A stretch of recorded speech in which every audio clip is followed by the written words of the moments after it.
Hey guys, this is Cell from Volatile Patience, bringing you kind of like a behind the scenes how the sausage is made for for productions of a song from start to finish. What this is not going to include is the writing process. John will probably end up making a video covering his writing process, but this is everything from the point that it gets into my hands as a finally written product to where we take it all the way to video release. So what you're going to be seeing here is this is Sibelius. This is the software that John uses to write the music and what he sends to me. And what you're going to hear is the lame, twangy MIDI crap that I hear. John has all kinds of extra bells and whistles, but I don't get that on the version that I have. He sends that out as an imported file to me later.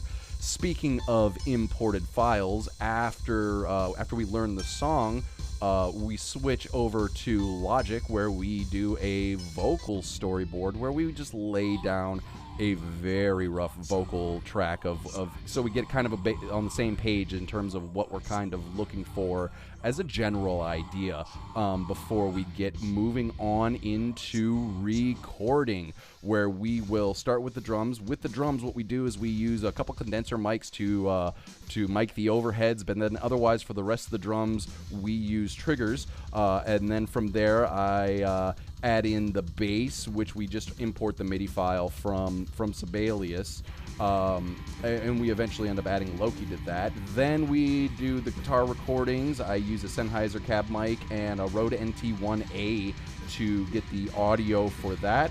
We switch over to Vox, where we're using the Rode again and dual miking with a Shure Beta 58A.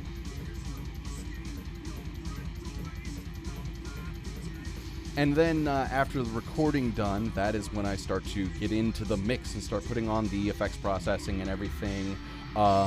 This is usually the area where, as I'm going through the processing, I will double up the guitars, maybe quadruple up the guitars, mix up the drums and add some extra drums, and start popping on some of the reverbs and some of the other extra sidechain compression and things like that, in order to get the song ready from mix to start moving into going into master. So you'll hear some of those changes as I'm clicking that stuff on. But this is where I basically try to get everything to fit together and nicely gel as from part to part, and get them to all line up and play nice with each other. From there, I export this file and I bounce it out, and that goes into an audio file that I just use to shape the song and the sound of the song as a whole. This is where I start to throw on some little extra effects to maybe pull some frequencies out that are a little bit annoying, or to add a little extra, a little extra stank to it. This is also where I would widen the mix and kind of make it a little bit fuller and sound a little bit more spaced out, and also push it to max volume. Another thing that I will do during this phase is certain things might be too processor intensive or overall unnecessary to have in the mix phase, that it's just too many things to keep track of during that portion of it. So what you'll hear coming up here pretty soon, this is where I'll add things that are like extra sound effects like bass drops and things like that. That should be popping up in about 20 seconds.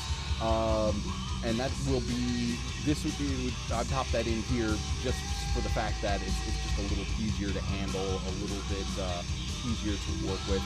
You'll notice that there's multiple tracks here. This is for all of the various different bounces that we do for this or that purpose.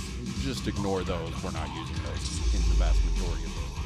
After we get that done, we will record some stuff just on an iPhone and upload it onto the computer, and do a little bit of green screen, do a little bit of extra this or that, and we will use Filmora to kind of arrange that into what's going to hopefully end up being the final video.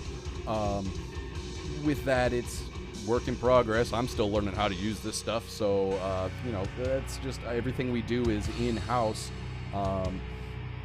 And then that brings us to, after bouncing that out, the final product. On this particular one, for this Twitter conversation, we ended up using a fake account that John made and kind of just went on private and chit-chatted back and forth so that nobody in the real world has to be subjected to this totally straw man but not conversation that I feel like anybody who's been on social media for longer than a month has seen the consequences of.